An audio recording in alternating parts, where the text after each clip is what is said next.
Welcome, new listeners and returning listeners, to today's episode of the Black Business Roundtable. I am your host, Doug Blacksher, broadcasting to you live from the City of Diversity, Oakland, California, at 4 p.m. Pacific Standard Time and 7 p.m. East Coast Time every Thursday. Sending love to my sister, Dr. Ashley Coleman, Doctor of Psychology, and as soon as her busy schedule permits, we hope to see her back in the studio soon. Celebrating this month courtesy of National Day Calendar, National Women's History Month, National Write Down Your History Day, March 14th, founded in 2017 by National Day Calendar and author Mitzi, hashtag Write Your Story Day, World Glaucoma Week. Second full week in March, note African Americans are 6 to 8 times, and think of that, 6 to 8 times more likely than Caucasian to develop glaucoma. Other ethnic groups, such as older populations of Hispanic and Asians, are also at higher risk. Hashtag World Glaucoma Week. So get your eyes checked. Get your eyes checked and see what you have been missing. A calendar note from Equal Justice Initiative, EJI.org. Once again, EJI.org.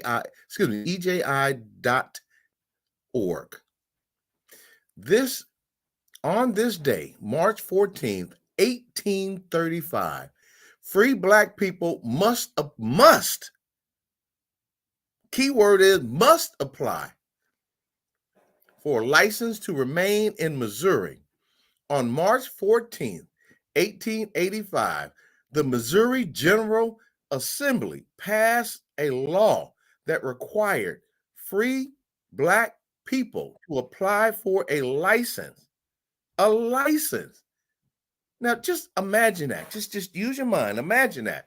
A license to remain in the state. Black people who failed to do so faced fines of up to $100 and were incarcerated. An expulsion from the state of Missouri. Fearful of a growing Black population, while legislators enacted the law in an attempt to force Black people out of the state and empower authorities. And just imagine that, empowered authorities to seize any free Black person that they suspected lacked a license. Read more as indicated on the screen below. So let's go back to that. If you did not get a license, you could be enslaved, incarcerated, and fined $100 in the state of Missouri. And some of us refuse to vote to this day.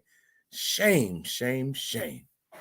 Today, on the Black Business Roundtable podcast show, our surprise guest is not a surprise any longer. We have the awesome, we have the beautiful, we have the intelligent, we have the deputy mayor of Oakland, California, who is going to let not only the city of Oakland, the county of Alameda, the state of California, but the United States of America, what positive things are going on here in Oakland, California. And we look forward to having her, and I believe she's backstage already. So let me finish up my introduction and get her on the show immediately, because we need to know what is going on in Oakland, California, as I've had colleagues all across the United States asking me, What the hell is going on in Oakland, California? Oakland, California. Oakland Restaurant Week starts today. Who's hungry? I know I am, and I'll probably be at Willows and Pines this weekend. I saw Everett and Jones and Calabasas on the news last night. Looking forward to the food, fun, and community. Join and support Oakland businesses. Order for pickup, or better yet, dine in. On March 26th in Oakland, California, unfortunately, RFK, Robert F. Kennedy Jr., planned to reveal his pick for VP, Vice President, as he runs for president. This is just a bad deal, as this peels off votes from the Democratic candidate Biden. And I am a California delegate, and I just want to say, this is not good, Robert F. Kennedy Jr. We need all hands on deck to make sure that Biden wins this election, because if Trump wins the election, I got my passport in my pocket and I'm ready to jump ship. This is just a bad deal, as this peels off votes for the Democratic candidate Biden. And I had to say it twice. This man, family, seems to distance themselves. And if family don't want you, why should we? Thumbs up. Dun, dun, dun, dun. Thumbs up goes to, did you make the list this week? Did you make the list this week? This week's thumbs up goes to everyone. And I do mean everyone who voted. They were just talking about it on MSNBC, on CNN, where Black people could not even vote. Now we have a chance to vote and we don't vote. Call your grandparents, call your uncles, call your aunties, call people from the South who had to fight for the right to vote, and we take it callously and don't vote now. So this week's thumbs up goes to everyone that participated in the democracy of voting wherever you may live. Voting could not get any easier, as your ballot came to your residence and you participated. You participated in the outcome. So thumbs up, dun, dun, dun, dun, goes to those who voted. Thank you. This week, thumbs down definitely goes to every registered voter and every person of voting age that did not register or vote. And I have to say this with a sour heart. If you didn't vote, shame, shame, shame on you. Voting makes us a democracy. Voting allows us to vote for people who are going to look out for the best interest of not only our neighborhoods, our communities, our city, our county, our state, but the United States of America. So if you didn't vote this week, I'm not feeling you. So thumbs down, dun, dun, dun, dun, goes to those people who did not vote, and you ought to be ashamed of yourself. You are the problem and not the damn solution. Get a grip. And I don't want to hear any complaining, as not voting is a no vote against your own best interests. This week, audience, bear with me, because as a California delegate for the Democratic Party, as an Alameda County Democratic Central Committee, as an officer on the Oakland East Bay Democratic Club, I fight for the right for people to get out there and vote. And it's time to get off the fence and start voting in people who will look out for the democracy of America. So, to that end, let's dive right into it. Our special guest, and it wasn't a surprise until today, our special guest is Deputy Vice Mayor, serves as the Mayor of Oakland's right-hand person, Dr. Kimberly Mayfield, Chief of Staff. Ms. Mayfield is a professor of education at Holy Names University, and Mayor Tao has tasked her with recruiting a historically Black college or university to open a campus in Oakland, California. And you know, San Francisco is moving ahead with that already.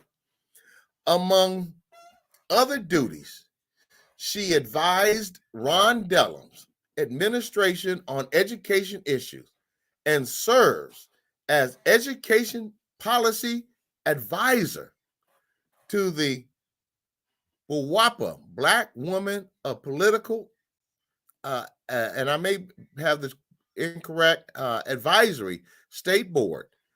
Email address kmayfield at oaklandcalifornia.gov. Phone number as listed below. The official website of the City of Oakland. Find out about meetings. Request city services through Oakland 31 or contact the mayor and city council.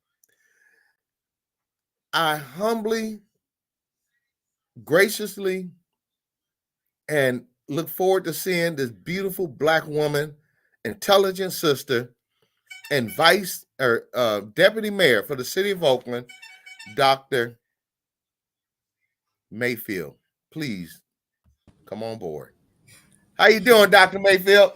I'm fine. I just have a couple of little tweaks to what's on the screen. I'm not the chief of staff, but I am the deputy mayor. And my number is 510-238-3460. I think that was a carryover maybe from the last administration. But I'm so glad to be here, Doug. Thank you for the opportunity to have a conversation with you today. Well, audience, let's be clear here. Oakland has been plagued with crime, violence. We have had old gatekeepers talking about how bad we're doing, how bad the administration is. And audience, let me be clear. I have had the opportunity to talk to Deputy Mayor Mayfield, and when I call, she returns my call.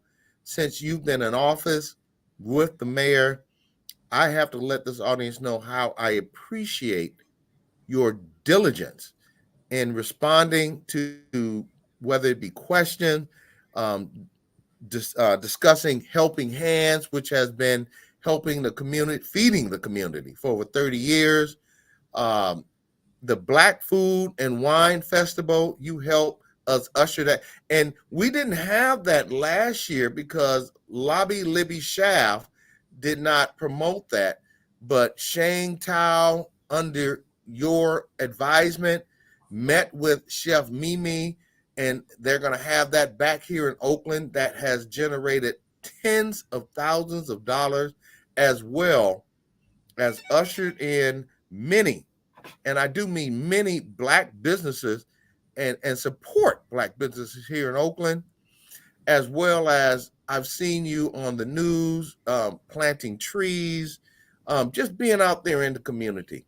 So, audience, we want to recognize Dr. Kimberly for her work to putting Oakland back on the map in a positive way. So thank you. Absolutely. There are three questions, and I know you are a busy person.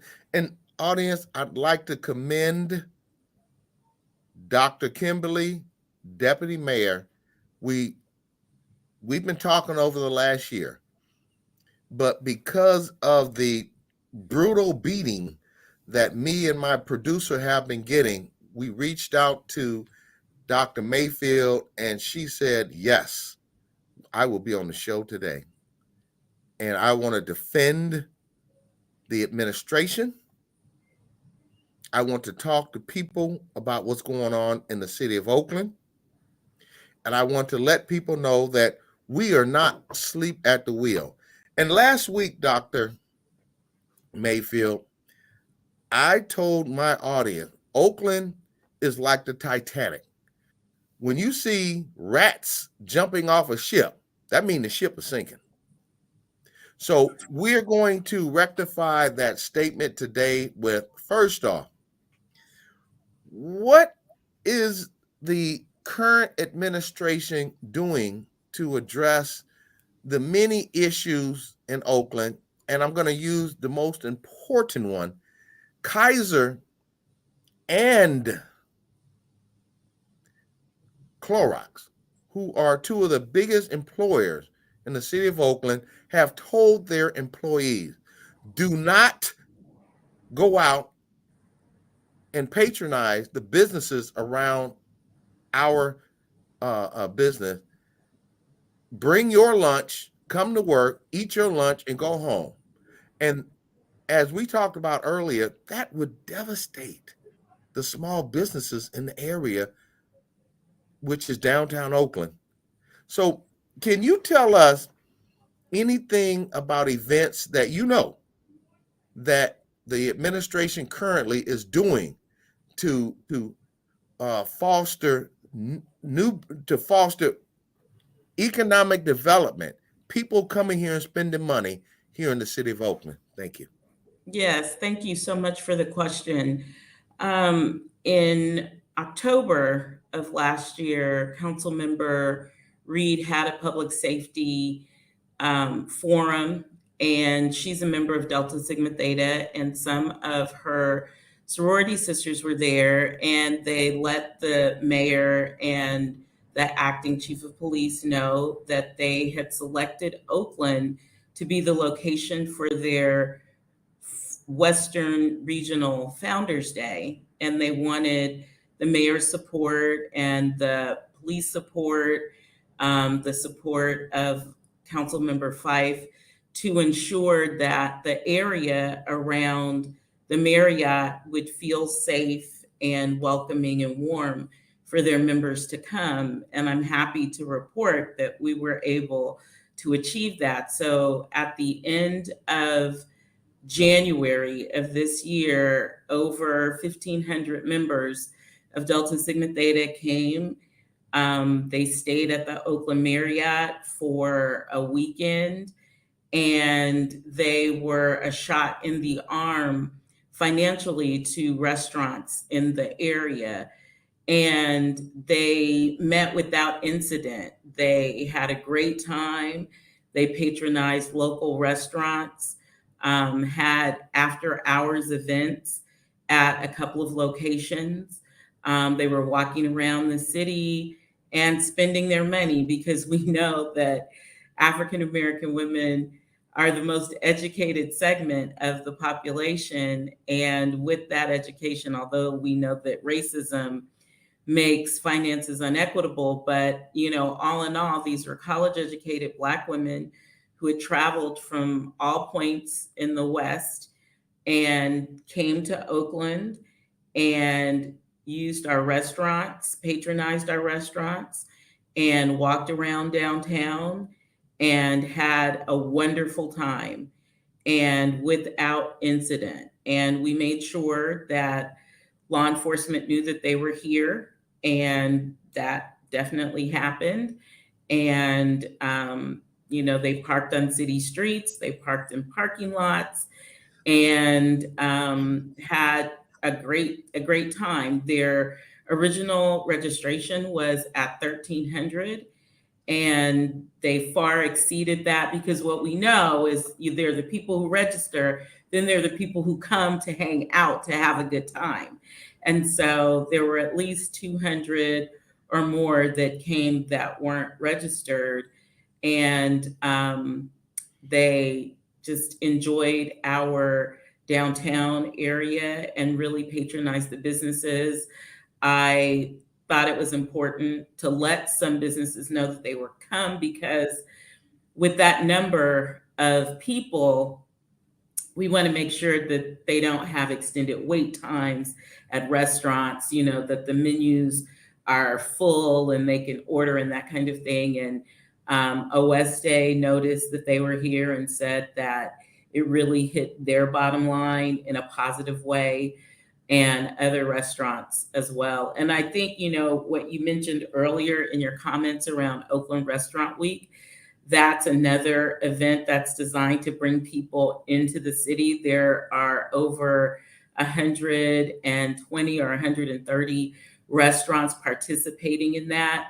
And so not only do we want Oakland residents to come and experience the culinary delights, we also want our neighbors from local cities, the suburbs, to come into Oakland, enjoy our food, and also give a financial infusion to our local businesses. And then also the Oakland Marathon is happening this weekend. And so people will come into the city to run in the marathon. And then we know some people are going to stay overnight. They won't come just for the day, so they may stay overnight. So that'll help our restaurants.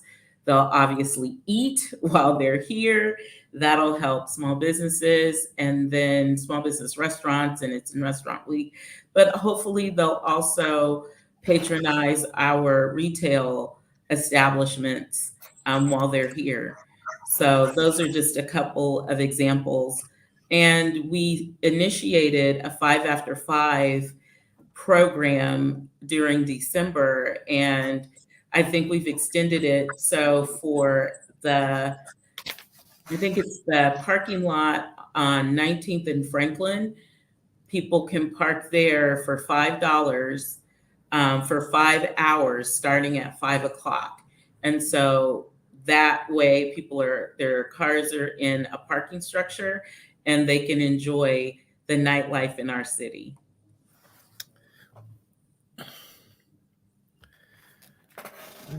Dr. Mayfield, respectively known as the Deputy Mayor of Oakland.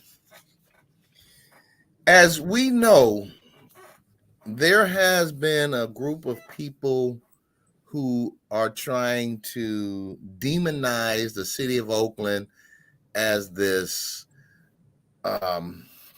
anti-Black economic engine, as this, and we all know about the study that was done that said that Oakland spends $500 million on services, but out of that, less than 2% goes to Black businesses. Can you talk to this audience about what efforts are being made by the current administration to address that? Thank you. Absolutely. Absolutely.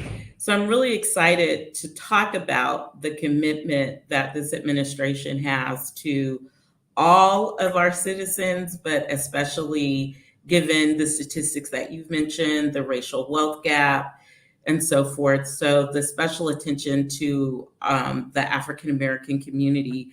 Recently, the city of Oakland was designated as a Bloomberg American Sustainable City through an initiative to propel urban innovation and Black business incubation through our urban forest plan. And basically what that means is that it's a couple of things. So first, if we talk about sort of the urban forest and the tree canopy in the city of Oakland, what people like you and I know, Doug, because we were raised in Oakland, is that our urban canopy has eroded over time. And when I say urban canopy, I really mean the number of trees in our city and in our neighborhoods.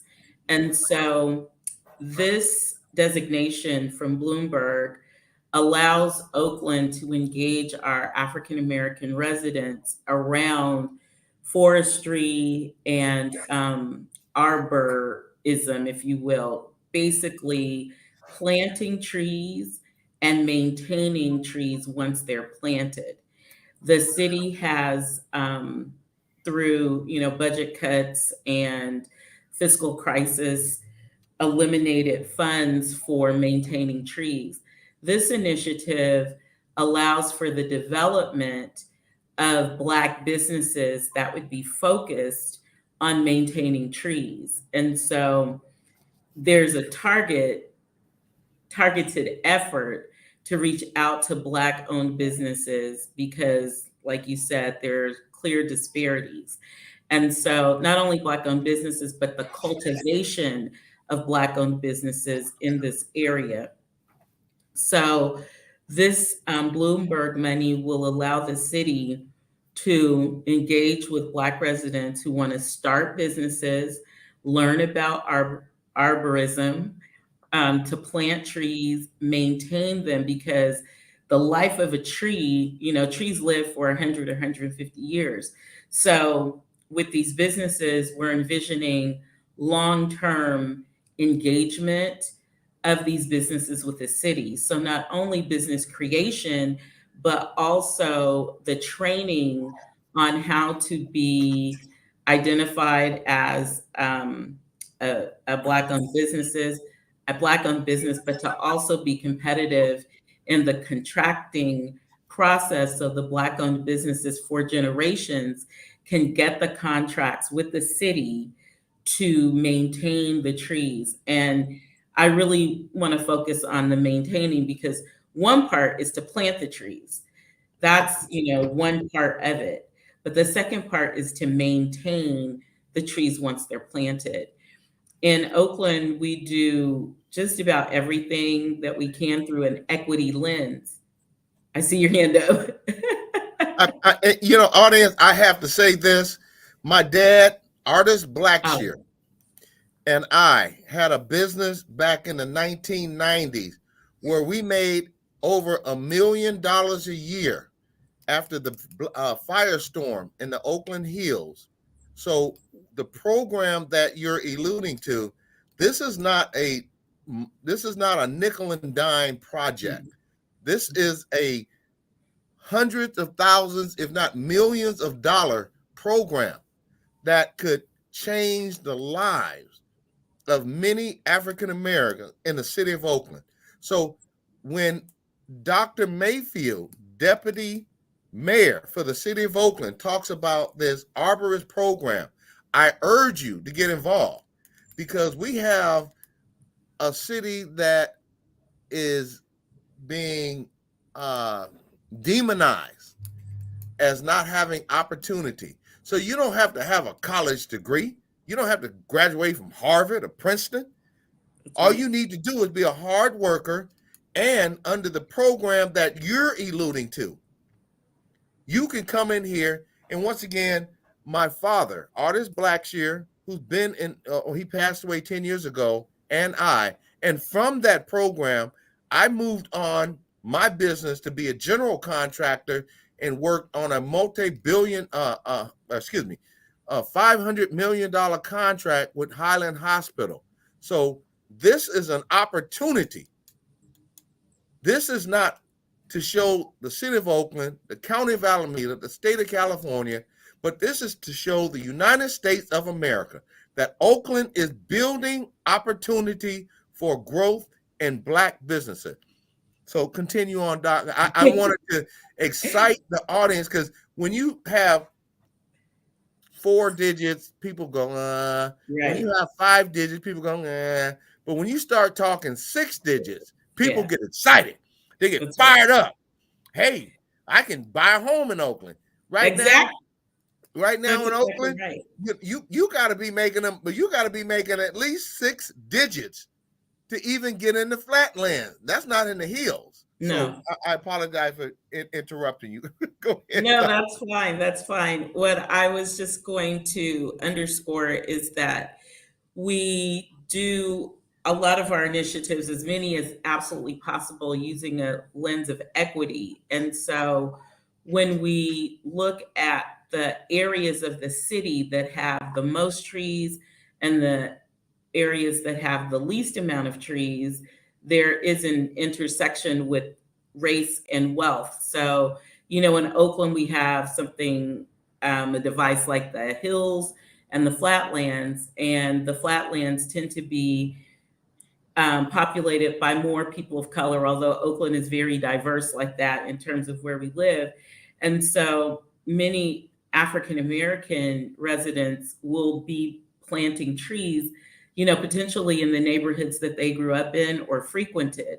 And so that's really exciting. And so for people who don't want to be inside, who like freedom and autonomy, being an arborist is a great business to have because you're outside, um, you know, kind of marching to a beat of your own drum. And once we get the businesses established and take them through training so they can be competitive in the procurement process, you've already indicated like a 7-figure experience with you and your father. This is how we build Black wealth. And it's really important to underscore that it's Black wealth to change the outcome for families generationally, not just in the moment, but these are businesses that can thrive for the next 30, 40, 50 years and change potentially the trajectory for their kids, their grandkids, like you talked about, home ownership in the city of Oakland, and then building wealth through stocks and bonds with like one good job. Because that's always my intention, that people don't have to work 2 or 3 jobs to quote unquote make it, but one good job. And the contracts will definitely be large enough to surpass whatever like the minimum wages. These are great jobs. And like you said, all you need to have is a desire and a good work ethic. You don't need a bachelor's degree. They will train you on what it means to maintain trees and to plant trees. And what the research shows us is that in neighborhoods that are tree lined, the climate is better, the mental health is better, and there's just not the same amount of crime. There's almost no crime because there's a greater sense of well-being. And Doctor, what you said is in line with um, what's going on here in Oakland. We do need to have Oakland. It's in line with the city, Oakland. And so, audience, I encourage you to reach out to the city of Oakland regarding the opportunity for not just learning how to be an arborist, but learning the procurement process, which contradicts, and I use the word contradicts, the stigma that says Oakland has just given up on Black people and kicked us to the curb. Mhm. So I'm going to jump around a little bit. Encourage, and I want to go back before I go to the next topic. I want to encourage everyone to understand my dad and we had a business license, and we started cutting after the big firestorm back in 1991. We started cutting weeds and making vegetation management control, and we did over $1 million a year, which helped my family, my sister, my cousin, her kids buy a home in the city of Oakland, California. So thank you, Dr. Mayfield, for sharing that. Now, I want to go back to the Delta.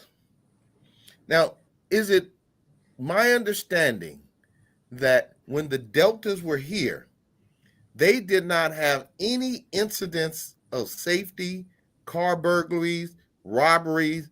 they were able to patronize the businesses in the city of Oakland with no incidences and were very happy with the services that they received in this city. Because, as we know, a small business in Oakland, California, specifically in the downtown area, cannot survive without the patronizing of not just local, but people who are visiting here.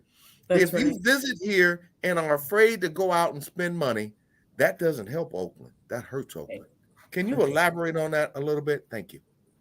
Well, we worked closely with the organizers of the event and put, made sure that the council member, like I said, whose district is just where the Marriott is, the area captain knew the Deltas were coming, OPD knew the Deltas were coming.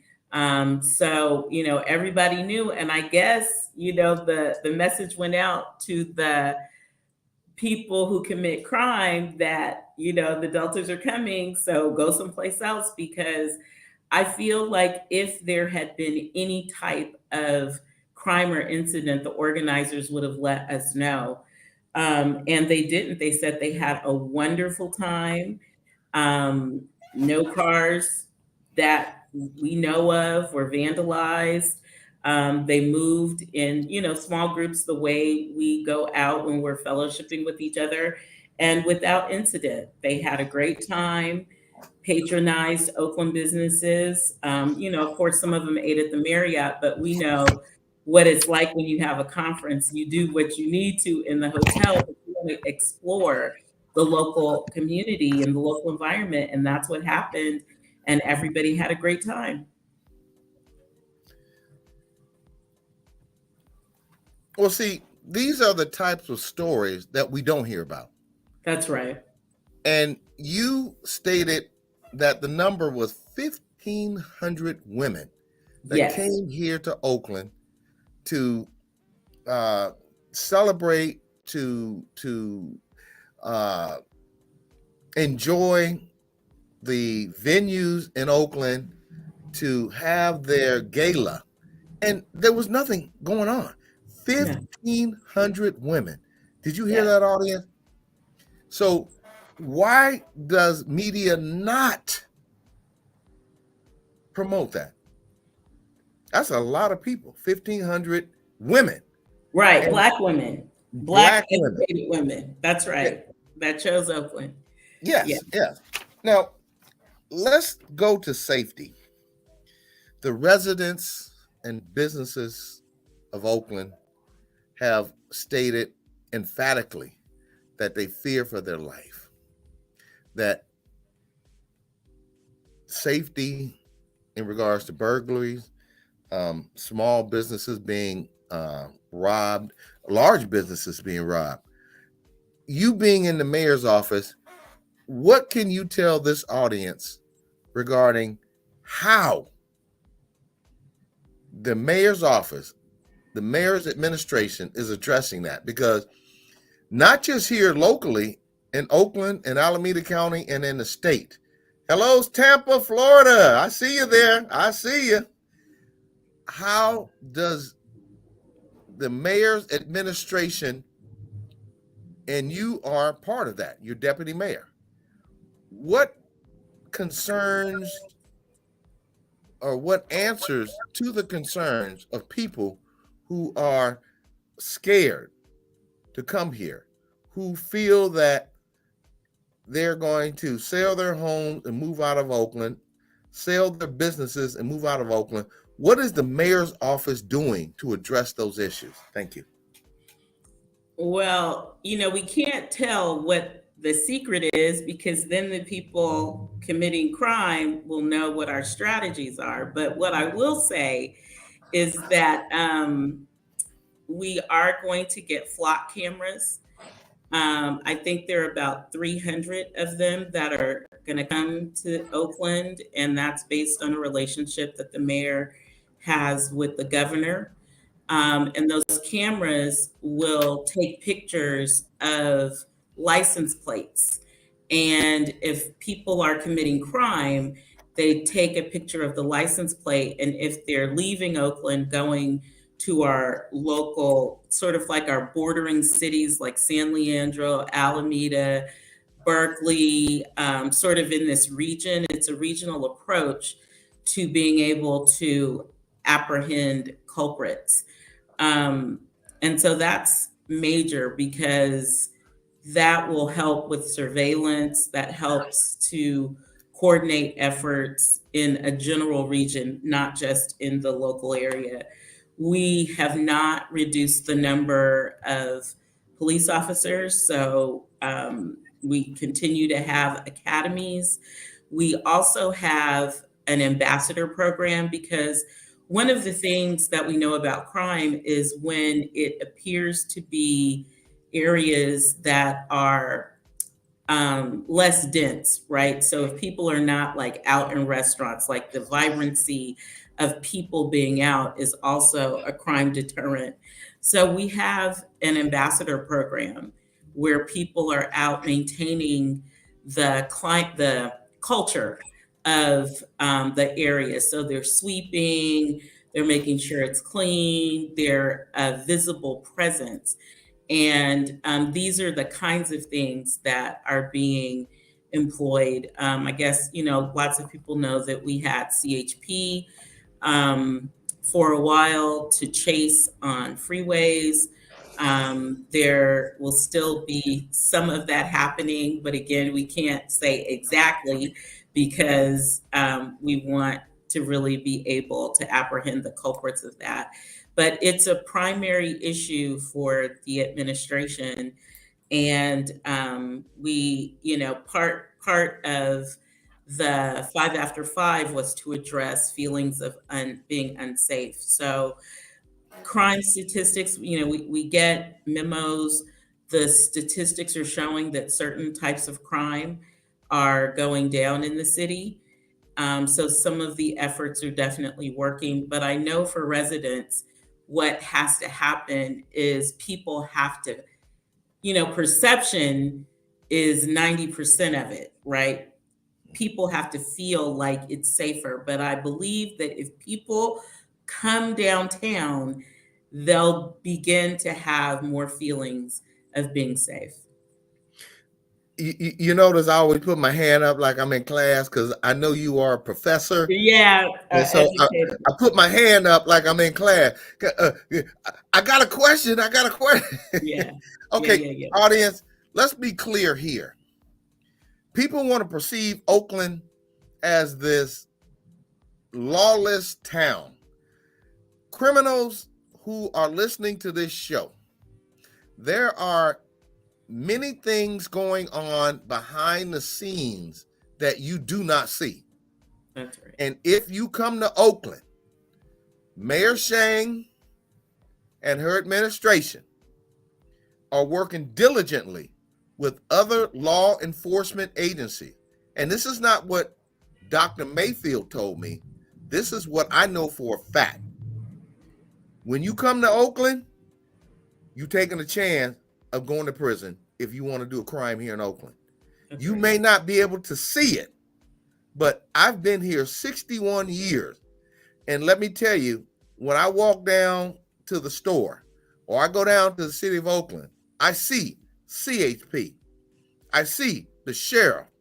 I see undercover officers who are dedicated to bringing Oakland back in line to where we are the city that you can feel safe. The residents can feel that they're not going to have to worry about being robbed, that the businesses can count on our local law enforcement to protect us.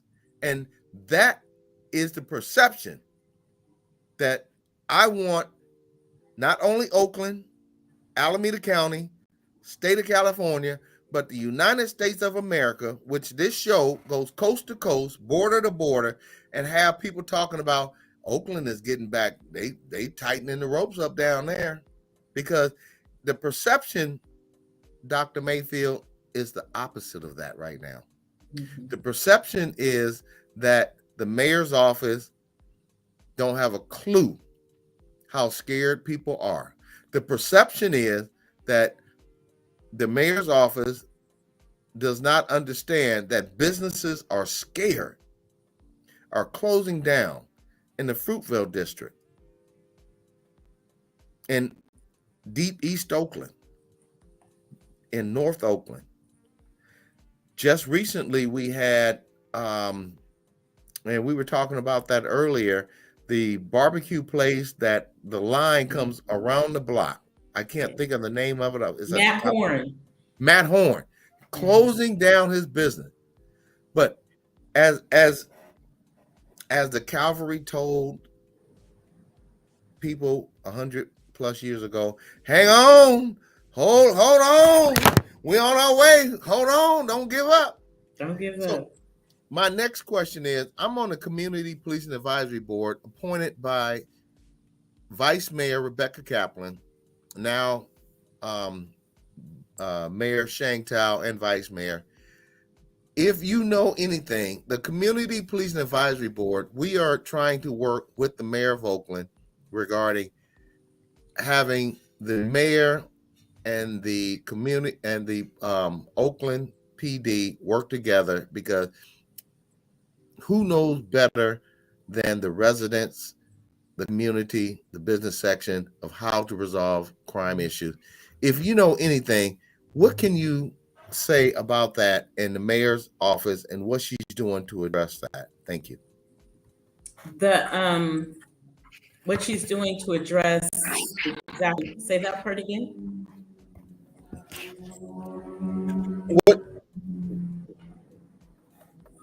What she's doing to link up the residents and the community and the policing.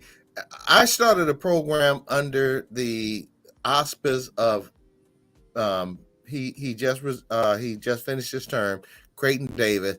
It was called pop-ups. And Oh. pop-ups are having businesses and Oakland residents meet with OPD, whether it be with the chief of police, the deputy chiefs, captains, lieutenants, sergeants, and rank and file, how to address the crimes that are devastating the city of Oakland. I see. That is really not my area. So I can't speak to that. Brooklyn Williams is the chief of community safety and education, and so that's probably a question better suited for her. Yeah, I know that you've mentioned the pop-ups before. I know Ken Folks had one. I found out about it a little bit late because that is something that I would go as a listener just to hear the community. In the Dellums administration, we did have community task forces where people could come together and share their expertise and come up, with the platform. So I am aware of the strategy, but I can't speak to upcoming initiatives around that. I know that you've recommended that, and that might be something that the mayor would be interested in pursuing. Deputy Mayor Dr. Kimberly Mayfield, we are working with less than 11 minutes.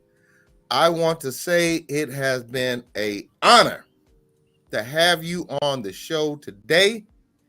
I can assure you that many of my listeners appreciate hearing from the mayor's office.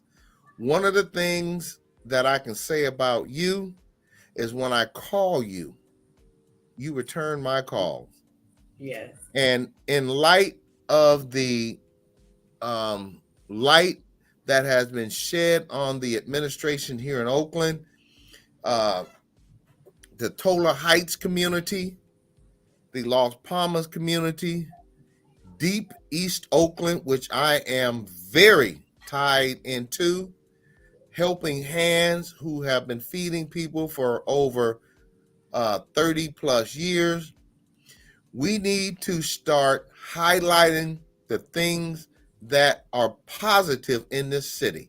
That's right. Right now, and this is not Dr. Mayfield saying this, Lauren Taylor has won the majority vote for the Alameda County Democratic Central Committee. He ran against Mayor Sheng Tao. Mayor Sheng Tao beat him by 677 votes.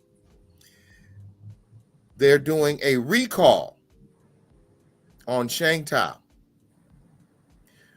We need to start rallying around not what the problems are, but what the solutions are. We know the problems in Oakland, and they're similar to problems all across this nation. Oakland is not the only city in America that is being devastated by homelessness, burglaries, residents being robbed, businesses going out of business. But it's a problem all across the nation.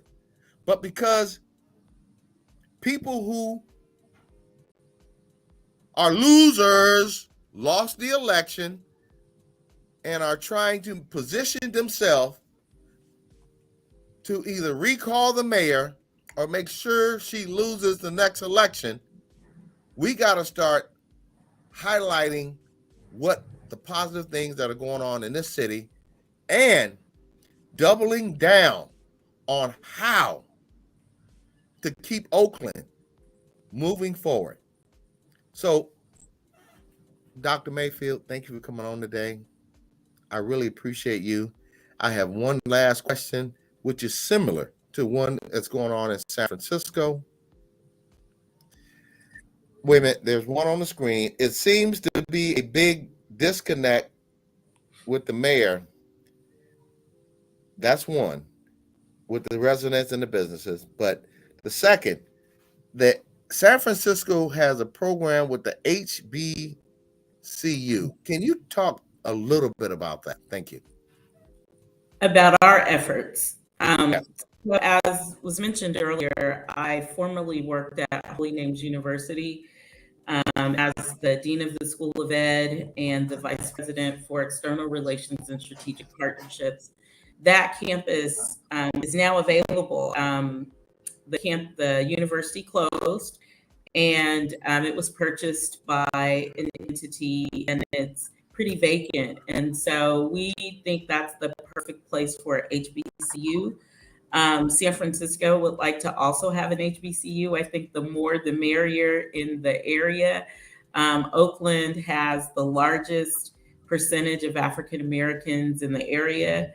I've worked with a lot of undergrads who wanted to go to an HBCU, but their families couldn't figure out the funding. And so having one locally that is a bachelor's degree granting institution would be phenomenal. I am planning to have a task force to further investigate the details, because it would mean that an existing HBCU would have a West Coast satellite. Right now, the only HBCU we have west of the Mississippi is Drew Medical School in Los Angeles. And so what better place than the birthplace of the Black Panther Party to be the next place for an HBCU? San Francisco wants to repurpose the Westfield Mall. So I think that, it's fine if that is able to happen there, but we have our own thing going on in Oakland. We have a whole campus with dorm space and all of that students could come to. There are a couple of different ways we would approach it. Potentially, there is something called HBCUV, which is a virtual option. And we're imagining if we can get, 2 or 3 or 400 local residents, young people who live in Oakland and surrounding areas to register for that, the HBCUs could see the commitment to that type of education as a beginning place to have a physical location.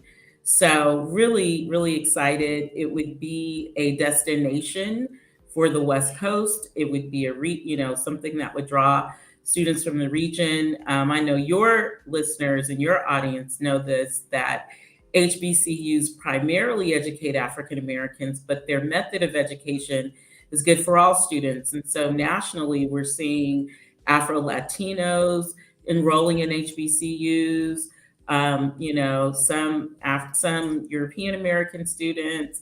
It's just good education, but the majority of students that we would want to attract would be African American students. And I know I said that was the last question, but I got one last question.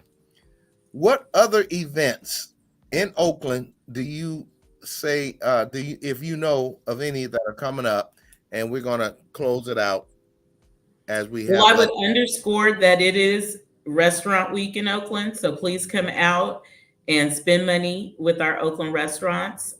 This weekend is an Oakland Marathon that is happening. There are a couple of luncheons that are happening next week. The 100 Black Women, Powerful Women of the Bay. Tonight, there's an anti-Black exhibit, an exhibit on anti-Blackness at the Oakland Museum at 5:30. So if some of your listeners are local, come to the Oakland Museum and participate in that town hall. There's always something great happening in Oakland, and I just encourage people that if you are an Oakland resident or you come into Oakland to do one of these things and you have a great experience, put it on your social media. We change the narrative of the city one person at a time. Thank you, Deputy Mayor Dr. Kimberly Mayfield, for coming on the show today. As we close out, I want to thank you to Mr. Donnie Glover for the honor of the Black Business Roundtable being a part of your growing network of podcast shows dedicated to bringing the real, unfiltered news before the news. Hashtag Black USA News, hashtag Donnie Glover. Continue sharing hashtag Stand with Carlton of North Carolina 2022, a young brother who is defending his patrons and his business, who is serving a life imprisonment for protecting his business and his patrons and himself. Also, hashtag Justice for Enzo and Husky in Lodi, California, who was tased and dragged through the street in front of the neighbors and the community in Lodi, California. And we want to continue to not patronize their businesses until they acknowledge that. If you want to be in the know and reach our audience, then join our BBRT advertising family, or to be a possible guest on the show, reach us via our email, bbrt@hotmail.com.